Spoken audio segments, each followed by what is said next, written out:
12th century Portugal was a land chock full of brave knights, but perhaps the bravest among them was Martim Moniz.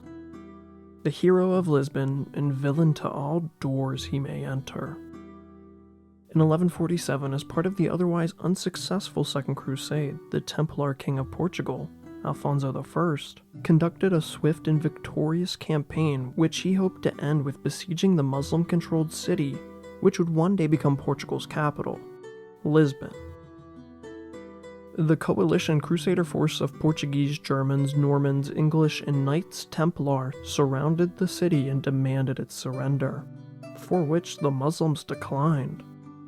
What followed was a siege of attrition for nearly 4 months. Martim Moniz was a knight of noble birth, well respected by his comrades for being brave and comfortable in the front lines of battle and going through doorways.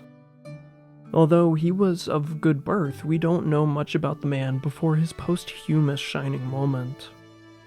At some point during the siege, the starving defenders desperately sallied out of Lisbon and began shooting arrows at King Alfonso's personal force. To push these men back behind their walls, a group of knights made a charge on foot towards the open gate. After getting a few more shots off, the defenders hurried back inside. One knight in particular was well ahead of the others. When the last defender made it back to the safety of the walls, the Muslims began closing the gates. And that's when they realized. The fast and brave Portuguese knight had pushed his own body between the closing door. Martim Moniz was crushed as his accomplices caught up to him. I hope his death was very quick, or else it was probably one of the worst ways to ever die. The Muslims could not remove his body from the door before the Portuguese knights arrived behind their crushed hero. After fighting with Martim Moniz between them, the Christians were able to take the gate and enter the city, leading to the eventual conquest of Lisbon.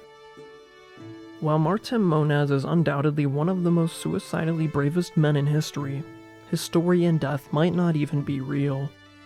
While we are sure that he was a real person, as was his son, his story is likely extremely over-exaggerated and more legend than history. Lisbon was surrendered on contractual terms after a hole was blown in its wall. Perhaps it was a door of a house he lodged himself into or something along those lines. His death was likely propagated by King Alfonso and the Crusaders, a testament of how far someone should go to defeat the armies and cities of Islam. In honor of Martim Moniz, the gate that he was supposedly stuck in was named after him in his honor, as well as a train station in Lisbon, which has this very child-friendly drawing of Martim Moniz being brutally crushed to death.